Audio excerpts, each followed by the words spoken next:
I'll turn it over now to Uri Horesh. Uri is a lecturer in the Department of Arabic and Persian at the University of St. Andrews. They hold a PhD in sociolinguistics from the University of Essex and have taught linguistics, translation, and Arabic at a number of universities and colleges in the United States, Palestine, and the United Kingdom. They are interested in sociolinguistics, particularly language variation and change and language contact in the Middle East, historical sociolinguistics, Arabic, Hebrew, and Yiddish dialectology. They are co-editor of the Routledge Handbook of Arabic Sociolinguistics and co-author of the textbook Arabic Sociolinguistics. Uri has studied Yiddish in earnest for nearly 4 years at various fora, including the Paris Yiddish Center and Berlin Summer Program, YIVO, and the Workforce Circle. Please join me in welcoming Uri, who will be speaking today on the subject, Badly Yiddishized Arabic Components in the Yiddish Press. Thank you. Thank you, Sunny. Just a disclaimer, I'm not sure that I really will be talking about translation per se or faithful or bad Yiddish even for that matter. And you see that I put badly in with a question mark in parentheses, but you'll see what I mean in just a moment. So as we all know, when we talk about the kind of linguistic components of Yiddish, and I'm simplifying it here, we talk about, of course, the Germanic origin of Yiddish, and then we talk about various components such as Semitic, Slavic, Romance, and perhaps others. What I want to do before I start talking about the actual badly or not badly Yiddishized Arabic is to kind of clarify that we're really talking about specific components within these components or within these language families, right? So when we say Germanic, we really mean High and Middle German. When we say Semitic, we really mean Hebrew and Aramaic. When we say Slavic, we mean a specific, mostly these particular components of Slavic, not so much Bulgarian, for instance. And when we talk about Romance, I think we speak mostly about Romanian, but people might correct me on that. And I added English, not because it's not Germanic, but because the influence of English on modern Yiddish is I would say, a later development that came from communities of speakers of Yiddish in English-speaking countries and is not part of the original Germanic component. So maybe we can kind of talk about a more nuanced, right, rather nuanced constellation of components. Rather than talk about Germanic, we talk about a specific kind of Germanic, specific kind of Semitic, and so on and so forth. But I'm not sure that this is even useful. And to illustrate this, I'm going to use two examples from Yiddish Press. The first one is from Łódź or Lodz in 1924 from a newspaper called Lodger Tageblatt. This particular issue is from August 1924. It talks about a war between Arab tribes near Palestine or near Eretz Israel. And the next one will be a much newer one. And what I want to illustrate here is how not all Semitic components are created equal, right? So I've kind of created these little acronyms, LKO for Lashon Kodesh and LKH for Lashon Chol, right? So Lashon Kodesh being the languages of the Jewish scriptures being Hebrew and Aramaic, Lashon Chol meaning a more kind of weltliche language, in this case Arabic, which still is Semitic, but doesn't have the same kind of cultural currency that Hebrew and Aramaic have. And this is something that when I first read, and I think Neche is in the audience, and she might have heard me talk about this before.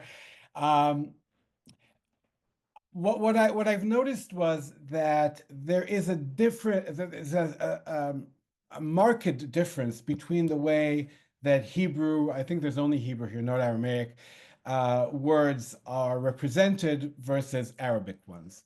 So interestingly, the Hebrew word for tribe, shevet, shvatim in modern Hebrew, shvatim in Yiddish, is presented just as is, even though we're not talking about the 12 tribes of Israel, we're talking about a Bedouin tribe or Bedouin tribes.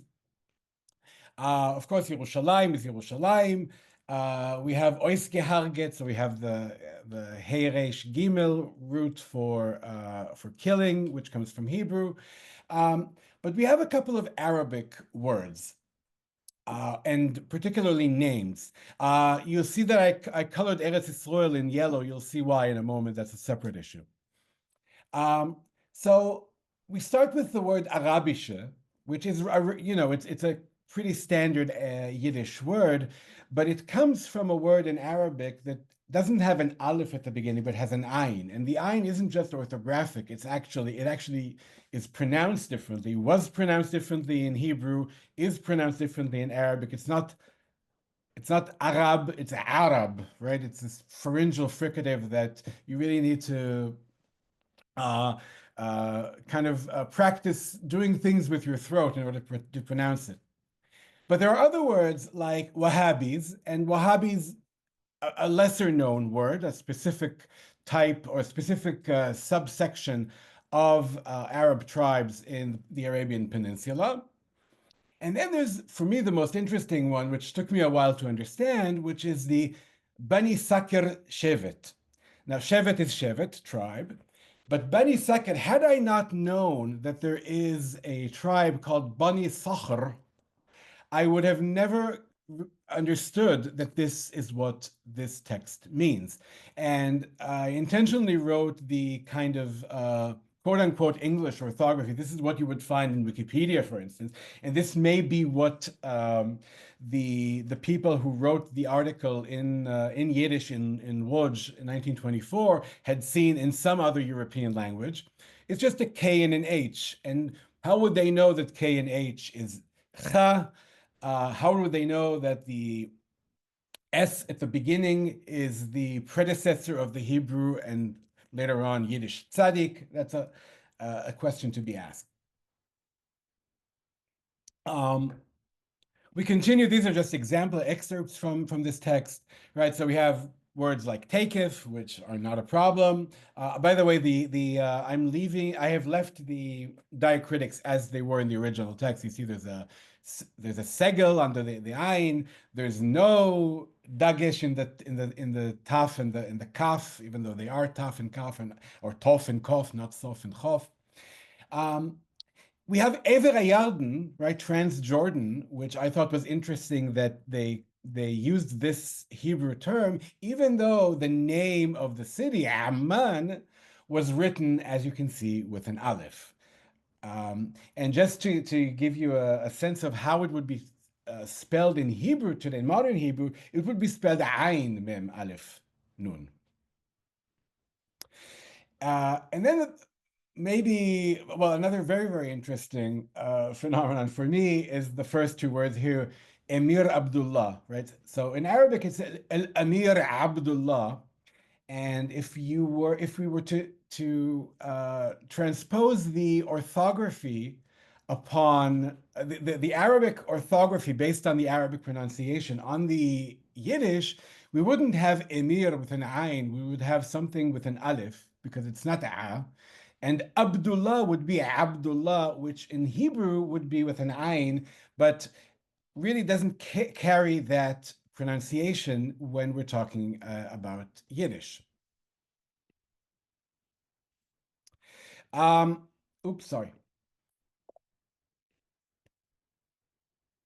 And there are other examples here, but I'm going to skip them for now. But you can see how there is, if you're a little bit familiar with the orthography of both Yiddish/Hebrew and Arabic, and in this case also Ottoman Turkish, you'll see that there are a bunch of mismatches. Interestingly, so the word Yiddish here, you see is, as a linguist, I tend to be, and someone who's a little bit OCD, I guess, I tend to dwell on very little details. You see that there's a dot above the vov, right? A cholim, a cholam, right? Which kind of indicates to me that whoever wrote this knew that in the original Hebrew, this wouldn't be Yedi, yes, but there is an actual O vowel there. And also, well, I'll leave the issue of the ayin aside because I've already kind of mentioned it. and two other toponyms, place names that are present in this text. One is Nyed, and the other is Hejaz in blue in the last two frames. Nyed is really nudged. And in English and in French, it's spelled with a J, which perhaps for a Polish reader would translate somehow to a glide, to a ya. But actually, in Polish itself, it's written nudged, which is pretty phonetically transparent. So it's interesting, assuming this was a translation, it's interesting that it might have been translated not from Polish, but from English, maybe French, though I suspect English more. And the last word is hejaz, which is hejaz. And again, you see that the Polish orthography would have had a more transparent indication of the pronunciation.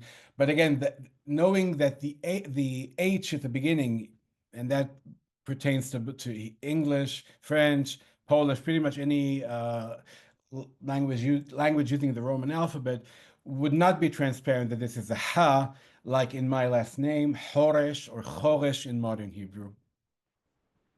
And the yellow that I showed you at the beginning with Eretz Yisrael shows you that in other places in the text, the same place is called Palestina, presumably because in the title and in the first line, when we talk about Neben Eretz Yisrael, near Eretz Yisrael, we're talking about something that semantically, or even, well, semantically and pragmatically pertains to the Jewish reader in Poland. Oops, sorry. Whereas Palestina pertains to the actual Palestinians, right? What we today would call Palestinians, and not just dwellers of Palestine at large. The next example is from a newspaper that was published up until 2014. This is the last issue, in fact, Lebensfragen in Tel Aviv. This is what it looks like, but I'm going to only show you this table now, which has a number of particularly names of people and places as they are written on the left-hand column in Yiddish. And then if there are Hebrew or Arabic equivalents, I give them in the next two columns, and then I transcribe it either in Arabic or in Hebrew or both, and then I show you what it's pronounced like in English. So again, we have this Aleph Ayin business. So one of the subjects of this text is a movie called Omar, which was a 2014 entry to the Oscars as a best foreign language film. Both the name of the film, Omar, or in Arabic, Omar, is spelled as you would expect it to be spelled in Yiddish, but actually in modern Hebrew, that Ayin, which would not normally won't be pronounced by speakers of modern Hebrew, is actually represented orthographically. The same with the surname of the director, Hani Abu Asad, which in Yiddish is just Hani Abu Asad. I'm not going to go through all the words, but look at the word for the city of, or the name for the city of Nazareth, which is written in Yiddish as it traditionally is, as it appears in Nibosky's dictionary, for instance, Nun Tzadik Reish Sof, and it's pronounced Natzeres in Yiddish. In Hebrew, in modern Hebrew, it's pronounced either Natzrat or Natzeret. In Arabic, it's Anasira. Again, there's more and less interesting things. One thing that I find interesting is the name of the city Lidda, where Ben Gurion Airport is, for instance.